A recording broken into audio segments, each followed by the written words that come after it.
దేశ రాజకీయాల్లో మరోసారి కీలక పరిణామాలు చోటు చేసుకోబోతా ఉన్నాయి. కేంద్ర మంత్రివర్గంలో భారీ మార్పులు జరగబోతున్నాయనే ప్రచారం దేశవ్యాప్తంగా చర్చనీయాంశంగా మారింది.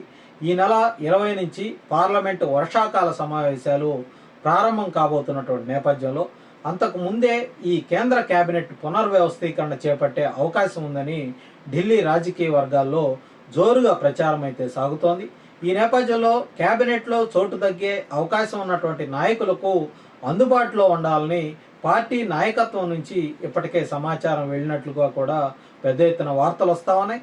ఈసారి కేబినెట్ పునర్వ్యవస్థీకరణ సాధారణ మార్పులతో ముగిసే అవకాశం లేదని రాజకీయ విశ్లేషకులు అయితే అభిప్రాయం వ్యక్తం చేస్తూ ఉన్నారు. కొత్త నాయకులకు అవకాశం కల్పించటం, కొందరు మంత్రులకు శాఖల మార్పులు చేయటం, మరికొందరిని పార్టీ సంస్థాగత బాధ్యతలను అప్పగించటం వంటి అంశాల మీద బీజేపీ అధిష్టానం కసరత్తు చేస్తుందని సమాచారం అందుతోంది. పార్లమెంటు సమావేశాలకు ముందే ఈ మంత్రివర్గ మార్పులతో పాటు పార్టీ జాతీయ కార్యవర్గంలో కూడా కీలక మార్పులు చేపట్టే అవకాశం ఉందని చెప్తా ఉన్నారు. ఎన్డీఏ మిత్రపక్షాలకు ఈసారి మరింత ప్రాధాన్యత దక్కే అవకాశం ఉందని రాజకీయ వర్గాలు చెప్తా ఉన్నాయి. కూటమి బలోపేతమే లక్ష్యంగా మిత్రపక్షాలకు అదనపు మంత్రి పదవులు ఇవ్వాలని బీజేపీ భావిస్తుందని పెద్ద ఎత్తున ప్రచారం జరుగుతోంది. అదే సమయంలో మహిళలకు కూడా ఈసారి కేంద్ర కేబినెట్లో పెద్దపీట వేయబోతున్నట్లు తెలుస్తూ ఉంది.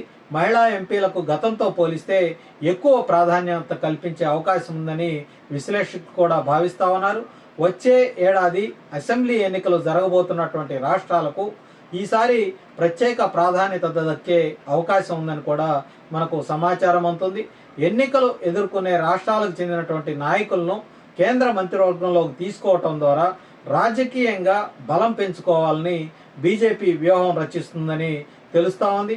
అదే సమయంలో కొందరు ప్రస్తుత మంత్రులను మంత్రివర్గం నుంచి తప్పించి వారికి పార్టీ బాధ్యతలు అప్పగించే అవకాశం కూడా ఉందని పెద్ద ఎత్తున ప్రచారం జరుగుతోంది. కొన్ని ప్రముఖ శాఖల్లో కూడా మార్పులు జరిగే అవకాశం ఉందనే ఊహాగానాలు కూడా మనకు వినిపిస్తా ఉన్నాయి. వాటిలో ఆర్థిక, విద్య, రైల్వే, పౌర విమానయాన, వ్యవసాయం వంటి శాఖల్లో మార్పులు ఉండవచ్చని కూడా పెద్ద ఎత్తున ప్రచారం జరుగుతుంది. అలాగే కొందరు సీనియర్ మంత్రులకు గవర్నర్ పదవులు అప్పగించే అవకాశం ఉందని కూడా ఢిల్లీ రాజకీయ వర్గాలు అనుకుంటా ఉన్నాయి.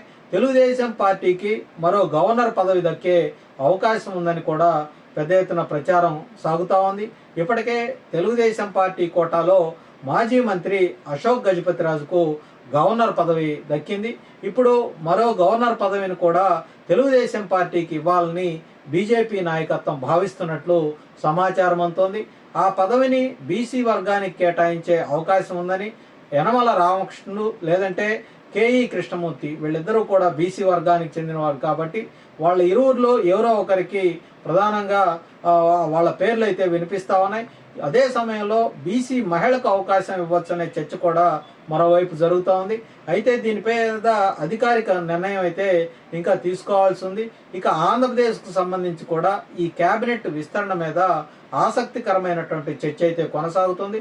ప్రస్తుతం ఆంధ్రప్రదేశ్ నుంచి కేంద్ర మంత్రివర్గంలో 3 నాయకులు ప్రాతినిధ్యం వహిస్తా ఉన్నారు. శ్రీకాకుళం తెలుగుదేశం పార్టీ ఎంపీగా ఉన్నటువంటి కింజరపు రామ్మోహన్ నాయుడు కేంద్ర పౌర విమానయాన శాఖ మంత్రిగా బాధ్యతలు అయితే నిర్వహిస్తా ఉన్నారు.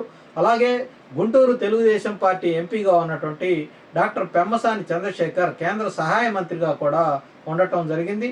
అలాగే భారతీయ జనతా పార్టీకి చెంది నరసరాపురం ఎంపీగా ఉన్నటువంటి భూపతిరాజు శ్రీనివాసవరం కూడా కేంద్ర సహాయ మంత్రిగా కేంద్ర కేబినెట్లో కొనసాగుతూ ఉన్నారు. ప్రస్తుతం జరుగుతున్నటువంటి ప్రచారం ప్రకారం రామ్మోహన్ నాయుడు తన శాఖలోనే కొనసాగించే అవకాశాలు ఎక్కువగా ఉన్నాయని రాజకీయ వర్గాలు చెప్తా ఉన్నాయి.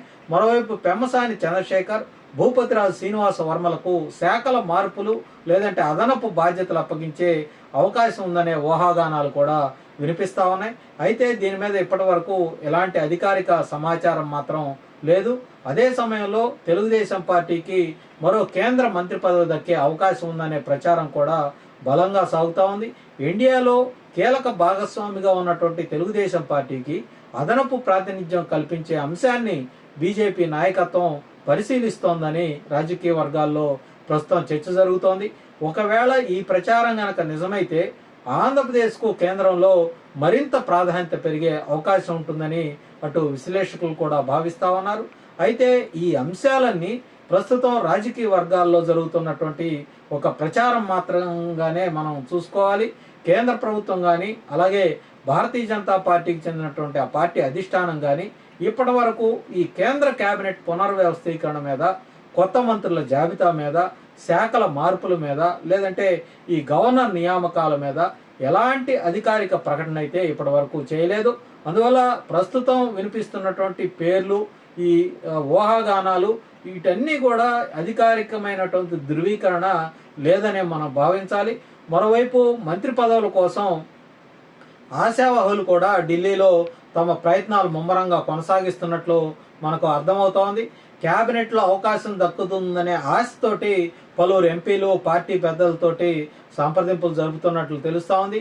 ఈసారి భారీ స్థాయిలో మార్పులు ఉంటాయనే ప్రచారం నేపథ్యంలో ఆశావహుల్లో కూడా ఒక ఉత్కంఠ అయితే నెలకొంది. మొత్తానికి మనం చూసుకున్నట్లయితే ఈ కేంద్ర కేబినెట్ పునర్వ్యవస్థీకరణ దేశ రాజకీయాల్లో కీలకమైనటువంటి మలుపు అయితే కాబోతా ఉంది.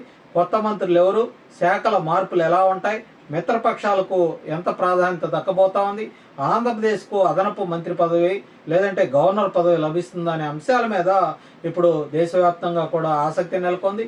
అయితే ఈ అన్ని ప్రశ్నలకు సమాధానం కేంద్ర ప్రభుత్వం అధికారికంగా ప్రకటించిన తర్వాతే ఒక స్పష్టత అయితే వచ్చే అవకాశం ఉంటుంది.